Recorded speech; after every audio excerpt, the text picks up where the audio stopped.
آپ کو میں بتاؤں، جب میرے آقا صلی اللہ تعالیٰ علیہ وسلم کا آخری وقت تھا، سارا دین کس سے ہے؟ میرے نبی پاک سے ہے۔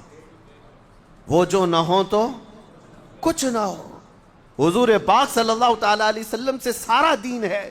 صحابہ بھی ہر چیز میں میرے نبی کے محتاج تھے، لیکن وہ واقعہ، وہ حالت کیسی ہوگی صحابہ پر جب نبی پاک صلی اللہ علیہ وسلم کا آخری وقت آ گیا، جب حضور اس دنیا سے رخصت ہونے والے تھے۔ اس وقت کے حالات کتابوں میں لکھیں، پڑھ کر آج بھی رونگٹے کھڑے ہو جاتے ہیں۔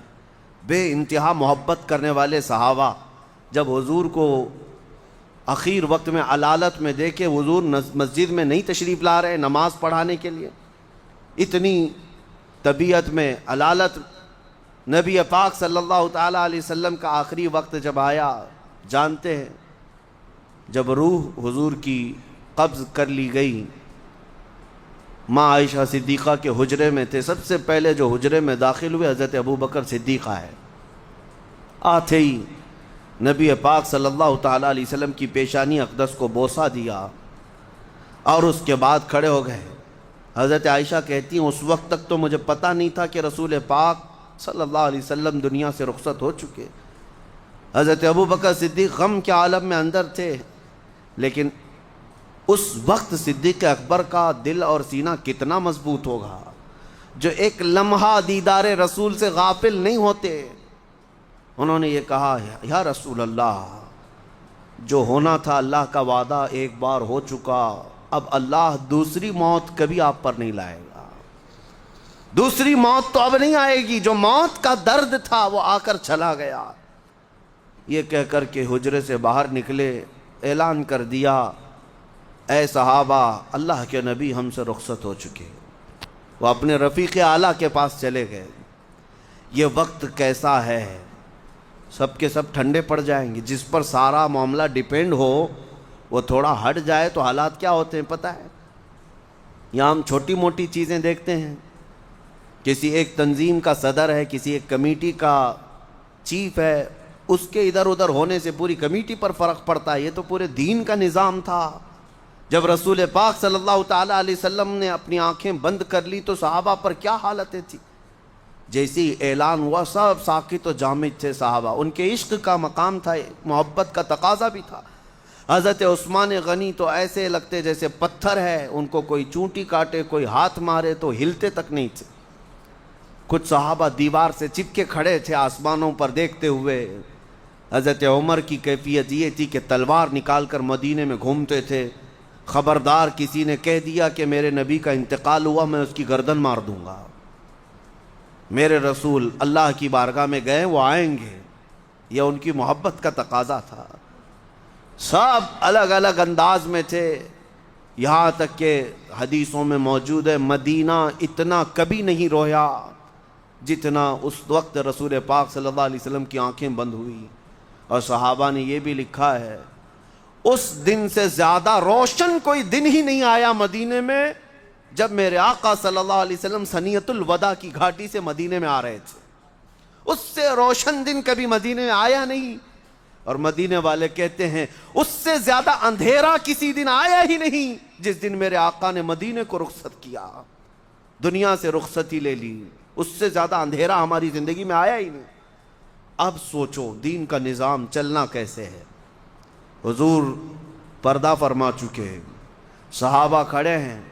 اس وقت جس نے مشن اٹھایا، باغ ڈور سنبھالی، وہ صدیق اکبر کی ذات تھی۔ کھڑے ہوئے ممبر پر لوگوں سے کہا، اے لوگو بتاؤ تم محمد صلی اللہ علیہ وسلم کی عبادت کرتے تھے یا اللہ کی عبادت کرتے تھے؟ سبوں نے کہا ہم اللہ کی عبادت کرتے تھے۔ تو حضرت ابوبکر صدیق نے کہا وہ اللہ کل بھی تھا، آج بھی ہے، ہمیشہ رہے گا۔ اور محمد صلی اللہ تعالیٰ علیہ وسلم کے متعلق قرآن میں آیت ہے، وَمَا مُحَمَّدٌ إِلَّا رَسُولٌ قَدْ خَلَتْ مِن قَبْلِهِ الرُّسُلُ۔ محمد تو اللہ کے ایک رسول ہیں، ان سے پہلے بھی رسول آئے، لیکن کیا رسول کے جانے کے بعد تم الٹے پاؤں پھر جاؤ گے؟ تو قرآن کی آیت ہے، اللہ فرماتا ہے کسی کا دین سے پھر جانا اللہ کو کوئی نقصان نہیں پہنچا سکتا۔ صحابہ کہتے ہیں اس دن ہم کو لگا یہ آیت کہاں تھی، اب تک ہمارے ذہن میں ہی نہیں آئی۔ سب کھڑے ہو گئے. حضرت ابو بکر نے کہا نماز کا وقت ہے, نماز قائم ہو. 2 دن تک نبی پاک صلی اللہ تعالیٰ علیہ وسلم کا جسم ناز حجرے میں رکھا ہوا تھا, 2 دن تک, اور نمازیں برابر وقت پر ہوتی رہیں. اسلامی احکام جیسے تھے ویسے ہی ہوتے رہے. حضور کی تدفین کا معاملہ آیا. صحابہ اکرام رضوان اللہ تعالیٰ علیہ مجمعین میں اب کون مشورہ کرے گا؟ اختلافات بہت ہوئے ہیں, لیکن کوئی اختلاف اس غلیظ قسم کا نہیں تھا کہ ایک دوسرے کو گالیاں دی جائیں. یہاں تک کہ میں آپ کو بتاؤں, یہ مسئلہ آج میں نے جمعہ میں چھیڑا ہی اس لیے ہے کہ آج اس کی ضرورت ہے. میں ابھی بتاتا ہوں. حضور کے وصال کے بعد جب آپ کی تدفین کا معاملہ آیا, غسل کے لیے صحابہ میں اختلاف ہوا کہ غسل دینا چاہیے کہ نہیں دینا چاہیے, اور دے گا تو کون دے گا؟ نبی پاک صلی اللہ علیہ وسلم کے جسم پاک کو. صحابہ کہتے ہیں ہم حجرے میں کھڑے تھے, آدھے کہہ رہے تھے کہ غسل دینا ہے اور آدھے کہہ رہے تھے نہیں دینا. اختلاف ہے یا نہیں ہے؟ فرماتے ہیں اچانک ہمیں اونگ آئی, سب جتنے تھے وہاں پر اونگ آئی, جیسے جھپکی لگتی ہے نیند. تھوڑی دیر کے لیے اونگ آئی, اس کے بعد ہم نے سر جھٹک کر بیداری کا اظہار کیا. دیکھا تو ہم تو بیدار تھے, لیکن رسول پاک غسل کیے ہوئے تھے, جسم پاک پر پانی کے قطرات تھے. صحابہ نے کہا یہ اللہ کی مرضی ہے, اپنے رسول کو اس نے اپنے ملائکہ سے غسل دیا. پھر اب دفن کہاں ہو, اس سلسلے میں بھی صحابہ کا اختلاف تھا. بعض صحابہ کہتے تھے کہ بیت المقدس لے کر کے جائیں گے, مسجد اقصی میں جہاں کثرت سے انبیاء کرام دفن ہیں وہاں ہم رسول اللہ کو دفن کریں گے. بعض کہتے تھے نہیں, حضور کا پیدائشی مقام مکہ ہے, ہم مکہ لے کر جائیں گے. اختلاف تھا کہ نہیں تھا؟ صحابہ میں اختلاف ہوا. حضور کا جسم ابھی موجود ہے. میں آپ کو بتا رہا ہوں یہ اختلاف کس قسم کا تھا. سب حق کی تلاش میں اختلاف تھا. اس کے بعد صدیق اکبر رضی اللہ تعالیٰ عنہ اور کچھ صحابہ نے کہا ہم نے رسول اللہ صلی اللہ علیہ وسلم سے یہ حدیث سنی ہے, اللہ کے نبی وہیں دفن ہوتے ہیں جہاں ان کی روح قبض کی جاتی ہے, جہاں ان کا انتقال ہوتا ہے نبیوں کا اسی جگہ وہ دفن ہوتے ہیں. تو اس بات پر پھر صحابہ کا اتفاق ہوا, اور نبی پاک صلی اللہ تعالیٰ علیہ وسلم حجرہ عائشہ صدیقہ میں انتقال فرمائے تھے, اور اسی حجرے میں آج تک میرے آقا آرام فرمائے. تدفین کا معاملہ تھا, بغلی قبر کھودی جائے کہ صندوق والی قبر کھودی جائے. بعض صحابہ کہتے ہیں کہ صندوق والی قبر جو باکس ٹائپ کی ہمارے ہاں ہوتی ہے, اور ایک ہوتی ہے بغلی قبر جس کو لحد کہتے ہیں, ایل شیپ میں ہوتی ہے, یعنی قبر کھود کر کے پھر اندر کی طرف ایک اور کھڈا کھودا جاتا ہے اور میت کو اس طرف رکھ کر کے پھر قبر کو بند کر دیا جاتا ہے. حضور پاک صلی اللہ تعالیٰ علیہ وسلم کی قبر انور کے لیے بھی اختلاف ہوتا رہا.